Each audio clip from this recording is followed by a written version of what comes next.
Hello, my name is Xia, and today I will talk about rainforest animals.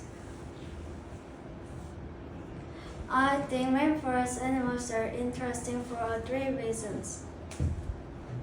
First, jaguars live in the rainforest. Jaguars are very dangerous because they are carnivores and eat other animals. Second, sloths live in the rainforest. Sloths look very kind and they are very slow. They are herbivores and eat leaves and fruits. Third, finally, piranha live in the rainforest. Piranha live in the river, and piranha is omnivores. They eat some bugs and other animals. They have sharp many teeth. Today I'll talk about rainforest animals. I think rainforest animals are interesting and cool.